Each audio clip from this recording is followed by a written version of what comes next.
ሰላምና ጤናን ፍቅርን በረከትን ያድልኝ ክብራትና ክብራን ኢሳድስ ቤተሰቦቼ ከዚህ ቀደም ያስጠነቀቅኳችሁ የነገርኳችሁ ቫይረስ ነበረ ሃንታ ቫይረስ።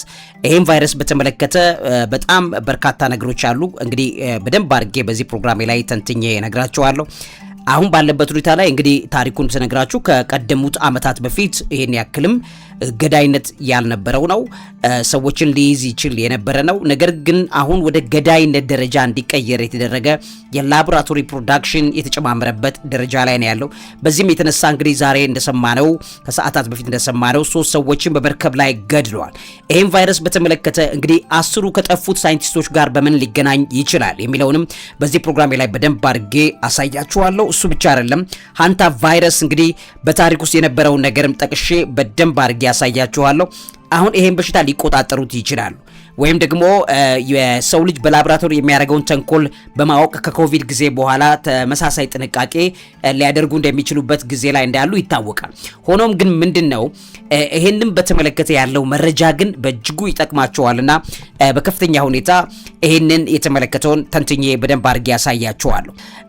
3 dead in suspected hantavirus outbreak abroad cruise ship in the Atlantic Ocean በሚል የዓለም ጤና ድርጅትም ይሄን በተመለከተ ያወጣው ዘገባ አለ። ሌሎችም ተቋማት በዚህ ዙሪያ ላይ ድንግጥ ነው ያሉት በአንድ ጊዜ። ምክንያቱም በዚህን ያክል ፍጥነት ገዳይ አልነበረም። ነገር ግን አሁን የተሻሻለለት የጄኔቲክ ኢንጂነሪንጉ የተሰራው መጠን ምን ያህል እንደሆነ የሚታይበት እንደሆነ ታስተውላላችሁ። እንግዲህ ሃንታ ቫይረስ በዋናነት በአይጦች አማካኝነት ወደ ሰው የሚተላለፍ ቫይረስ ነው። የረጅም ጊዜ ታሪክና በዛም ጉዳይ የተያዙ ዓለም አቀፍ የጤና ቀውሶች ውስጥ ሲያስከትል የቆየው ነገሮች እንዳሉት ይታወቃል። የመጀመሪያ ታሪካዊ ጉዞዎቹን የጀመረው ወይም ደግሞ ዘገባዎች የተዘገቡበት ጊዜ መካከል ሃንታ ቫይረስ አንደኛው በ1990ዎቹ ወይም በ1900ዎቹ በ1900ዎቹ በፊት ነው። የበሽታው ምልክት ከሺህ ዓመት በፊት በቻይና መዝገቦች ላይ ተጠቅሶ እንደተቀመጠ ይነገራል። እንግዲህ ከ1913 በሩሲያ ሩቅ ምስራቅ ሳይቤሪያ የኩላሊት ችግር የሚያስከትል የደም መፍሰስ ትኩሳትንም የሚፈጥር HFRS ምልክቶች ተመዝግበው ያሉበት ቫይረስ እንደተገኘ በወቅቱ ጥናቶቹ ያሳያሉ። ከዛም የኮሪያ ጦርነት ነው የቫይረሱ መገኘት ከ1950ዎቹና 1970ዎቹ በተያዘ የተነሳ ነው። ከ3000 በላይ የተባበሩት መንግስታት ጦር ወታደሮች በኮሪያ የደም መፍሰስ ትኩሳት ተጠቅተው እንደነበረ መረጃዎቹ ያሳያሉ። ከዛ ውጪ የቫይረሱ መገለል ነው በ1978 ይመጣል። ፕሮፌሰር ሆ ዋንግ ሊ የሚባሉ እና ቡድናቸው በደቡብ ኮሪያ ከሚገኘው የሃንታ ወንዝ አጠገብ በሚገኙ አይጦች ወይም ደግሞ አፖዲመስ አግራሪየስ የተባሉት ላይ ቫይረሱ ለመጀመሪያ ጊዜ የለዩበት እንደሆነ ይታወቃል።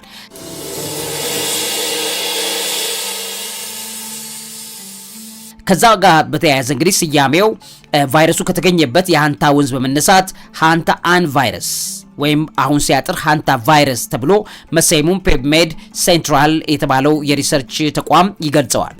ከዛም በ1980ዎቹ ይመጣል። 1980ዎቹ የሴኦል ቫይረስ ተብሎ ወይም ሴኦል ቫይረስ በአይጦች አማካኝነት በእስያና በአውሮፓ ውስጥ የኩላሊት ችግር የሚያስከትል የደም መፍሰስ ትኩሳት ወይም HFRS የተባለ እንደሚያመጣ ተረጋገጠ። ከዛ የዓለም ጤና ድርጅት WHO በ1982 የበሽታውን HFRS የሚባለውን ጉዳይ በተመለከተ ሳይንቲፊክ ስያሜ በዛ ሰየመው። ከዛም እንግዲህ 1993 ይመጣል። የአራቱ ማዕዘን ወረርሽኝ የተባለ ይነሳል። ከዛ ፎር ኮርነርስ አውትብሬክ ይባላል። በ1993 በአሜሪካ አሪዞና፣ ኒው ሜክሲኮ፣ ኮሎራዶ እና ዩታ በሚገኙ አካባቢዎች ላይ በድንገተኛና ገዳይ የሳምባ በሽታ ወይም HPS የሚባለው ወረርሽኝ ተከሰተ ማለት ነው። ከሃንታ ቫይረስ ጋር የተገናኘው ነው። ይሄ አዲስ የሃንታ ቫይረስ አይነት ሆነ ማለት ነው። ከዛ በአይጦች አማካኝነት የሚተላለፍና ከዚህ ቀደም በእስያ ይታወቅ ከነበረው ለየት ያለ የሳምባ ችግር ወይም ሃንታ ቫይረስ ፑልሞናሪ ሲንድሮም የሚያመጣ መሆኑ ተረጋገጠ። ከዛ ጋር በተያያዘ ይሄ ቫይረስ ሲን ኖምብሬ ቫይረስ የሚባል ወይም ስም የሌለው ቫይረስ በሚል ስያሜ የተሰጠው። ከዛ ጋር በተያያዘ የሚነሱ ነገሮች አሉ። በ1990ዎቹ የላቦራቶሪ ቴክኖሎጂ በከፍተኛ ሁኔታ ያደገበት በመሆኑ ከሃንታ ቫይረስ ጋር የተደረገ ዲቃላነት ያለበት ስም የሌለው ቫይረስ በሚል እየተነገረ የመጣበት ጉዞ ነው። ይሄን ጉዞ በተመለከተ ከዚህ ቀደም ነግራችኋለሁ። እነዚህ ቫይረሶች በላቦራቶሪ ነው ያሉት። በማንኛውም ሁኔታ ሊያፈተልኩ የሚችሉ ናቸው እንጂ አሁን ባለበት የሃንታ ቫይረስ አይነት መጠን ያለ አይደለም። ስለዚህ በላቦራቶሪ ውስጥ ከዚህ ቀደም የነበሩት ሰዎችን አይገሉም፣ ገዳይም አልነበሩም። ነግራችኋለሁ እንዴት ወደ ገዳይነት እንደተቀየሩ። ስለዚህ ከዚህ ጋር በተያያዘ የተደረጉት ጥናቶችና የላቦራቶሪ ውጤቶች በከፍተኛ ሁኔታ ይሄን ነገር ያሳብቃሉ። ከዛ ከ1993 በኋላ በአሜሪካ አህጉር ውስጥ የካናዳና አርጀንቲና ብዙ የሃንታ ቫይረስ አይነቶች መለየት ቻሉ። በአሁኑ ጊዜ ቫይረሱ በአይጦች፣ በሽሬዎች ወይም ሽርውስ በሚባሉና በአንዳንድ የሌሊት ወፍ አይነቶች እንደሚሸከሙም ጥናቶች ያሳያሉ።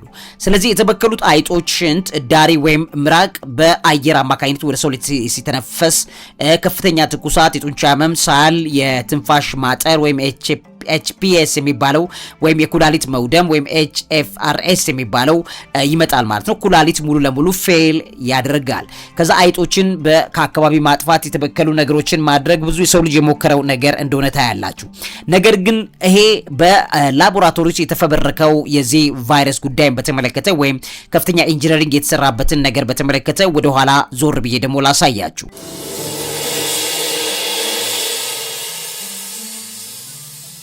እንግዲህ ውድ ሣድስ ቤተሰቦቼ የሃንታ ቫይረስን በተመለከተ ቫይረሱ በዋነኝነት የሚተላለፈው የተበከሉ አይጦች ሽንት፣ ሰገራ ወይም ምራቅ እንደሆነ ነግሬያቸዋለሁ። የአየር መተላለፍም ወይም ኤሮሶላይዜሽን የሚባልም ችግር አለ። የደረቁ የአይጥ ቆሻሻዎች ሲፈጩ ወይም አቧራ ሲነሳ ቫይረሱ ወደ አየር በመበተን የሰው ልጅ መተንፈሻ አካል በኩል ይገባሉ።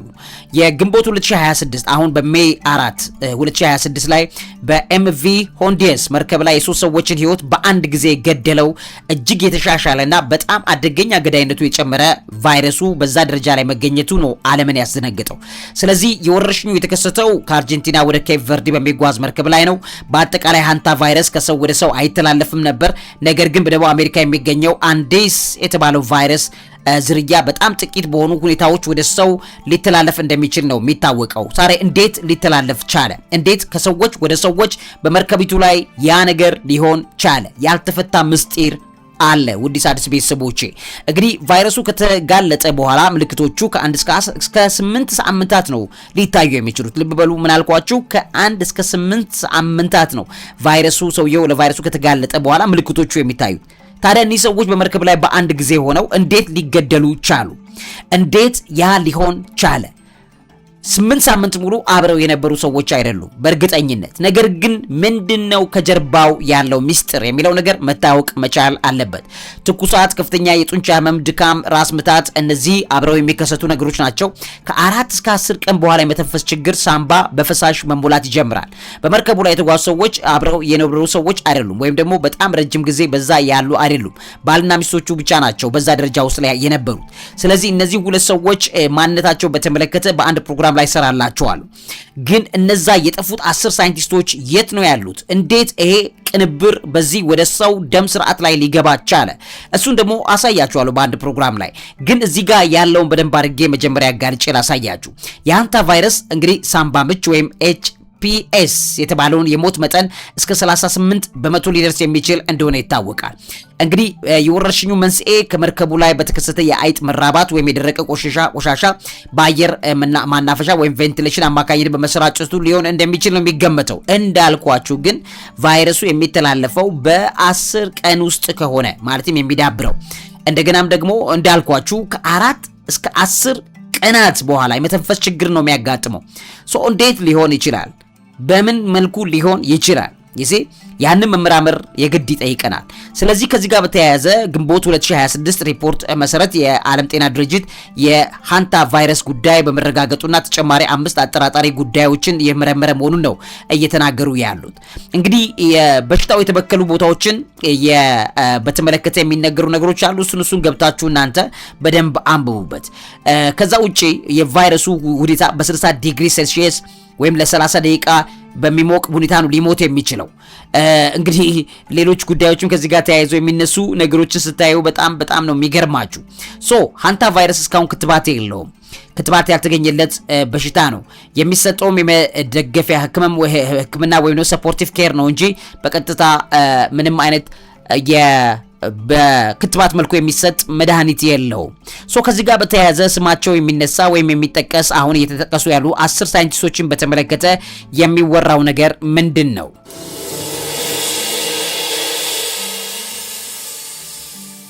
እንግዲህ ክቡራትና ክቡራን ኢሳርስ ቤተሰቦቼ ከዚህ ቀደም ከሚታወቁት ነገሮች መካከል አንደኛው በተለይም በኤፍቢአይ ምርመራ እየተካሄደበት ያለ ጉዳይ ነው።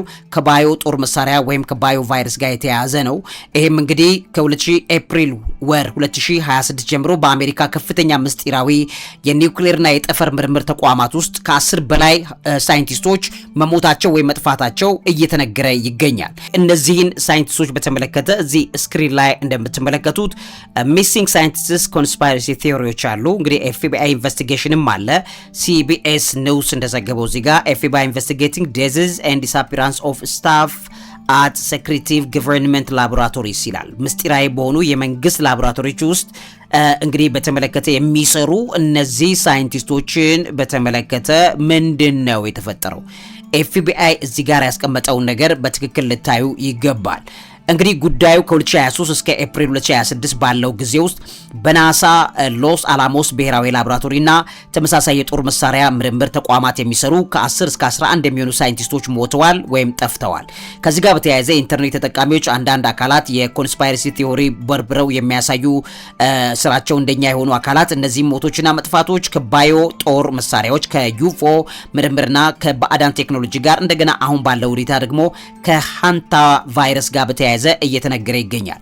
አንዳንድ ወሬዎች ሳይንቲስቶቹ በከፍተኛ ደረጃ ምስጢራዊ የሆነ የባዮ ጦር መሳሪያ ምርምር ላይ ስለነበሩ ተወግደዋል የሚለው ነገርም ይነገራል። እሱ ብቻ አይደለም። የኤፍቢአይ ምርመራም እንደሚያሳየው እነዚህ ሞቶች መካከል ያለውን ግንኙነት ለማወቅ በኤፍቢአይ እና በዋይት ሃውስ ምርመራ ወይም ክለሳ እየተካሄደ ነው። ዋና የጠፉ ሰዎች የጡረታ አየር ኃይል ሜጀር ጀነራል ዊሊያም ኒል ማክስላንድ የሚባሉ አሉ። በየካቲት 2026 መጥፋታቸው በሴራ ውስጥ በጣም ትልቅ ቦታ እንዳለው ይነገራል። ከዛ ውጪ የሞቱ ሳይንቲስቶችም እዚህ ጋር ተያይዞ የኤምአይቲ የሚባል ኒውክሌር ሳይንቲስት ኑሮ ሉሬይሮ የሚባሉት በታህሳስ 2025 በጥይት ተመተው ነው የሞቱት የሚለው ይሄም የተነገረ ነው። ምክንያቱ ምንድነው የሚለው ነገር በተመለከተ ኢንቨስቲጌሽን አለ። ከዛ በኮሜትና በአስትሮይድ ምርመራ ላይ የሚሰሩት የናሳ ሰራተኛ ሚካኤል ሂክስ የሚባሉ እሳቸውን በዛ ውስጥ የተካተቱ ናቸው።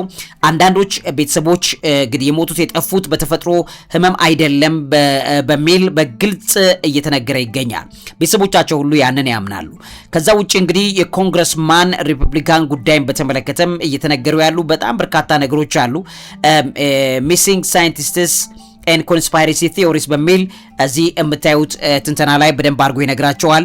እንግዲህ በሴራው የሃንታ ቫይረስን በተመለከተ የሚነገሩ ነገሮች አሁን ደግሞ እየተሰሙ ነው ያሉት። የሐሳቡ መነሻ ይህም ደግሞ ሃንታ ቫይረስን የተመለከተው ነገር ከነዚህ ሰዎች ጋር የተያያዘ ሊሆን እንደሚችል በትክክል መረጃዎቹ እየወጡና እያሳዩ ይገኛሉ። ምክንያቱም አሁን ባለበት ሁኔታ ላይ ሃንታ ቫይረስ ከዚህ ቀደም ከነበረው ወይም በፊት ገዳይነቱ በጣም ዝቅተኛ ነው። አሁን ግን በአንድ ጊዜ ብዙ ሰዎችን በአንዴ የመግደል ጉዳዩን ምንድነው ሊሆን የሚችለው የሚለውን ነገር በተመለከተ ከፍተኛ ምርመራ ወይም ጥርጣሬ አስከትሎ ይዞ ሊመጣ ችሏል።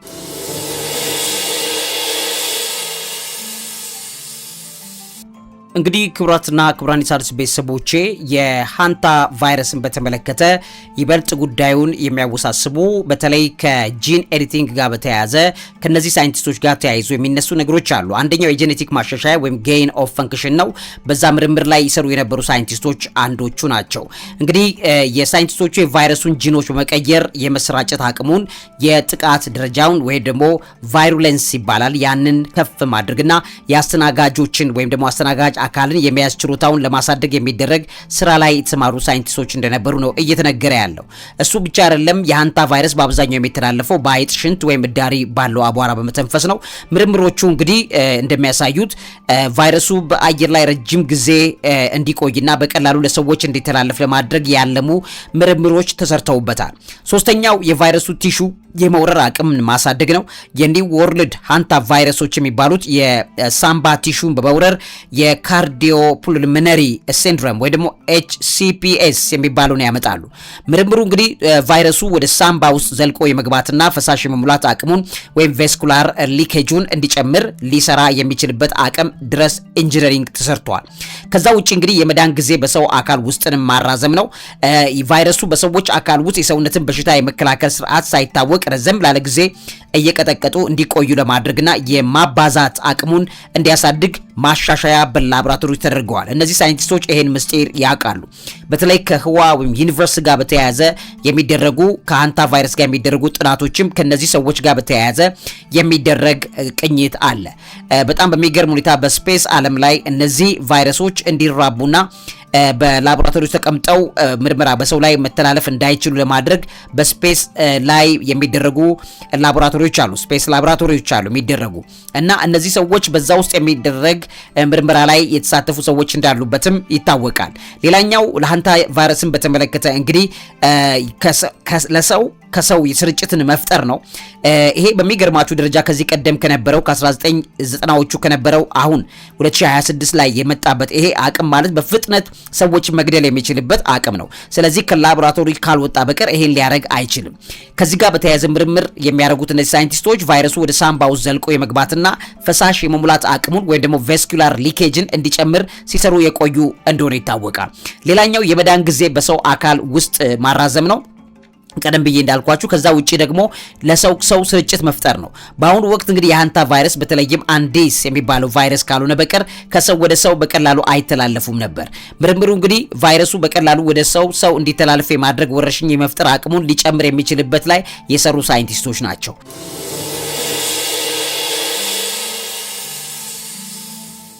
ከዛ ውጪ እንግዲህ የበሽታ መከላከያ መድኃኒቶችን ማለፍ ወይም ኢሚኖ ኢቫሽን የሚባለው ላይ ያሉ አቅሞች ላይ ያሉ የላቦራቶሪ ፕሮዳክሽኖች አሉ።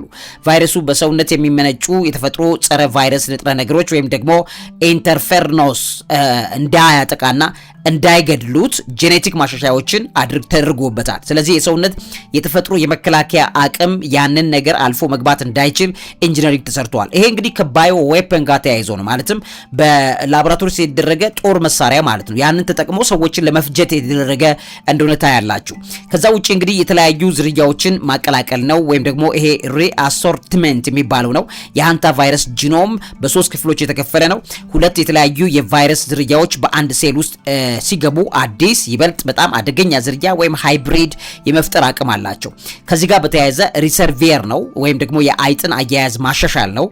ቫይረሱ በአይጦች አካል ውስጥ በከፍተኛ ደረጃ እንዲባዛ በማድረግ የሰዎችን የመጥቃት ወይም የማጥቃት እድል እንዲጨምር አድርገውታል በላቦራቶሪ ውስጥ። ከዛ ውጪ ከፍተኛ ጥበቃ ያላቸው ላቦራቶሪዎች ወይም BSL-4 የሚባሉ ላቦራቶሪዎች አሉ። እነዚህ ምርምሮች የሚካሄዱት ከፍተኛ የባዮሎጂካል ደህንነት ጥበቃ ባለባቸው፣ አየር በማይገባባቸው፣ ጥብቅ ቁጥጥር በሚደረግባቸው ላቦራቶሪዎች መሆኑን እንድትረሱ አያስፈልግም። ለዚህም ኖርዝ ኢስተርን ግሎባል ኒውስ ያወጣው ሚስጥር አለ፣ ያጋለጠው ዩኒክ ሳይንቲፊክ ፐብሊሸርስ ያጋለጡት አለ። MDPI የሚባለውና ኦኩፔሽናል ሴፍቲ ኤንድ ሄልዝ ላይ የሚሰራው ተቋም ሃንታ ቫይረስ ብሎ በዛ ዙሪያ ላይ ይዞት የወጣው ነገር ማየት ትችላላችሁ። ስለዚህ ይሄ ቫይረስ ሆን ተብሎ በላቦራቶሪ ውስጥ አሁን በፊት የነበረውን ጥንታዊ ኔቸር ቀይሮ ከአይጥ የሚመጣ ነው፣ ልክ ነው። ግን ያንን ጥንታዊ ኔቸሩን ቀያይረውት በጣም ጨካኝ ወደ ተባለ ደረጃ ላይ እንዲደርስ ተደርጓል። ያ የተደረገበት ዋነኛው ምክንያት እንደ ባዮ ዌፐን እንዲያገለግል ነው ወይም እንደ ጦር መሳሪያ እንዲያገለግል ነው። ስለዚህ ይሄንን ቫይረስ የፈለጉበት ቦታ ላይ ኢንጀክት በማድረግ በአንድ ጊዜ በጣም ብዙ ሚሊዮን ሰዎችን መፍጀት የሚቻልበት አቅም ላይ አድርሰውታል። ስለዚህ ይሄንን በተመለከተ እንግዲህ በሚገርማችሁ ደረጃ እየተሰሩ ያሉትን ነገሮች ስታዩ ዓለም እንዴት ወደ ጨካኝነት እንደተቀየረች ትመለከታላችሁ። ገዳይ የሆኑ ነገሮች ከጊዜ ወደ ጊዜ በሰው ልጅ ህይወት ላይ እየጨመሩ መጥተዋል። እንግዲህ ክቡራትና ክቡራን የሣድስ ቤተሰቦቼ በመጨረሻው ዘመን ላይ እነዚህ ነገሮች የሰው ልጅ በጣም አደገኛ ምት የሚያስከትሉ ከባድ ነገሮች በየጊዜው ተከታትለው እንደሚመጡ መጽሐፍ ቅዱስ ላይ በትንቢት ያስቀመጣቸው የነገረን እግዚአብሔር በቃሉ ያረጋገጠልን ብዙ ነገሮች አሉ። የወረርሽኞችን መብዛት በተመለከተ በሉቃስ ወንጌል ምዕራፍ 21 ከቁጥር 11 ላይ ኢየሱስም ታላቅ የምድር መንቀጥቀጥና በልዩ ልዩ ስፍራ ረሃብ፣ ቸነፈር ብሎ ያስቀምጠዋል። ቸነፈር የሚለውን እንደምታውቁት ፔስተለንስ ወይም ፓንደሚክ እንደሆነ ታውቃላችሁ።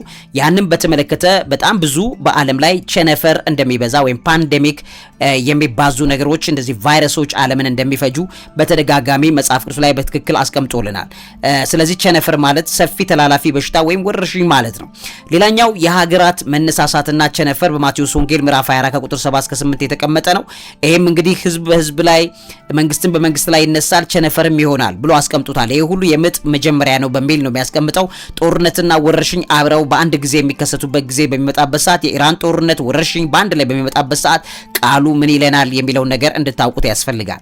ሌላኛው የአራቱ ፈረሰኞች መምጣት ነው። በራእይ 6 ቁጥር 8 ላይ አራተኛው ፈረስ የገረጣ ፈረስ ነው ብሎ ያስቀምጠዋል።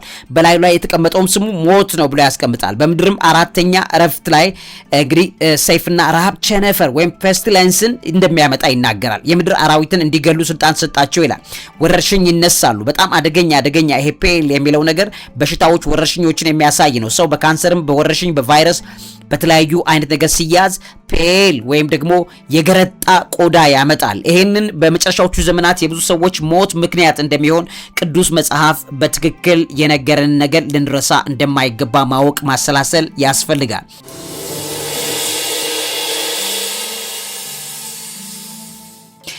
ሌላኛው የጨለማ ቸነፈር ይለዋል። በመዝሙር 91 ከቁጥር 6 ላይ በጨለማ ከሚሄድ ቸነፈር በቀንም ከሚመጣ ጥፋት አትፈራም ብሎ ያስቀምጠዋል። ስለዚህ በመጨረሻው ዘመን መከራ የመጠለል ጉዳያችን በተመለከተ የጨለማው ቸነፈር ወይም የጨለማ ቫይረሶችና ወረርሽኞች በከፍተኛ ሁኔታ የጨለማው ዓለም በሰዎች ስሌትና በላቦራቶሪ ቴክኖሎጂ አማካኝነት ሰዎች ላይ የሚለቀቁ ቫይረሶች እንዳሉ ቅዱስ ቃል ይነግረናል። ሌላኛው የክፉዎች ቸነፈር ይለዋል። በዘሌዋውያን 26:25 ላይ በእናንተ ላይ ቂም የሚያበቅል ሰይፍ አመጣለሁ በከተሞቻችሁ ውስጥ በገባችሁ ጊዜ ቸነፈር ወይም ፕሌግ እሰዳለሁ በሚል ነው ያስቀመጠው። ይሄም እንግዲህ ከእግዚአብሔር ቁጣ ጋር የተያያዘ እንደሆነ ይነግራቸዋል። በሰዎች ላይ የሚወርድ ሰይፍ ረሃብና ቸነፈር ይለዋል። በትንቢተ ኤርሚያስ ምዕራፍ 42 ቁጥር 17 ላይ በሰይፍና በረሃብ በቸነፈርም ይሞታሉ ብሎ ነው የሚያስቀምጠው። ስለዚህ ይሄንን እንግዲህ በኃጢአታችን ምክንያት በምድር ላይ የሚመጣ የፍርድ ሂደት አንዱ አካል እንደሆነ በትክክል የምንረዳበት ነገር የመጨረሻው ዘመን አንዱ መገለጫ እንደሆነ ትረዳላችሁ። ሌላኛው ከዚህ ጋር በተያያዘ በመጨረሻው ዘመን ጥፋት በትንቢተ ሕዝቅኤል ምዕራፍ 14 ቁጥር 1 ላይ ቸነፈርና ሰይፍን ረሃብንም አራዊትንም ብሎ ይቀጥልና በኢየሩሳሌም ላይ በሰደድሁ ጊዜ ብሎ ያስቀምጣል። ስለዚህ የመጨረሻው ዘመን መካከል አንደኛው ይሄ በዚህ መልኩ የሚተላለፉ በተለይ ኢየሩሳሌም ላይ የሚነሳ አደገኛ ቫይረስ ሊፈጠር እንደሚችል ቅዱስ መጽሐፍ በትክክል ይነግረናል። የዛን ጊዜ ከባድ ምልክት በሰዎች ዘንድ ሊታይ እንደሚችልና ዓለማችን ከባድ ነገር ታስከትል እንደሚችል ይነግረናል። ሌላኛው እንግዲህ በመጨረሻው ዘመን የሚከሰቱ ቁስሎችን በዮሐንስ ራእይ ምዕራፍ 16 ከቁጥር 2 ላይ ይነግረናል። ካንሰር ሊሆን እንደሚችል ነው የሚነገረው። የአውሬ ምልክት ያለባቸው ሰዎች ክፉና መጥፎ ቁስል መጣባቸው ይላል። ይሄም እንግዲህ በጸረ ክርስቶሱ ዘመን የሚከሰት አካላዊ ወረርሽኝ ደግሞ በከፍተኛ ሁኔታ በቁስል እያፈነዳዳ የሚከሰትም ቫይረስ ሊፈጠር እንደሚችል የሚነገር እንደሆነ ታያላችሁ። ሌላኛው እንግዲህ የአውሬው ምልክትን በተመለከተ ነው። ስለዚህ ነው የሃንታ ቫይረስ አውሬ ነው የሚባለው። ኩላሊትን በጣጥሶ ነው በነገራችን ላይ የሚገድለው። ይሄም በተመለከተ በዘካርያስ 14:12 ላይ በእግራቸው ቆሞ ሳሉ ስጋቸው ይበሰብሳል፣ አይኖቻቸውም በአይኖቻቸው ጉድጓድ ውስጥ ይበሰብሳሉ፣ አንደበታቸውን በአፋቸው ይበሰብሳል በሚል ያስቀምጣል።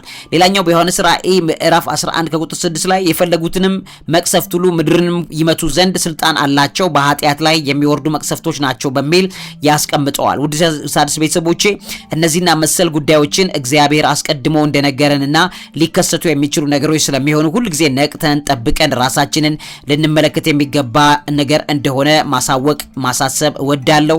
እርግጠኛ ነኝ ከዚህ ለንስሐ ለንቃት የሚሆናችሁ መረጃ እንዳገኛችሁ። ለዚህ አእምሮ ምግብ አዘጋጅና አቅራቢ መምህርና ጋዜጠኛ ዐቢይ ይልማ። እውቀት ታላቁ እግዚአብሔርን ታከብራለች።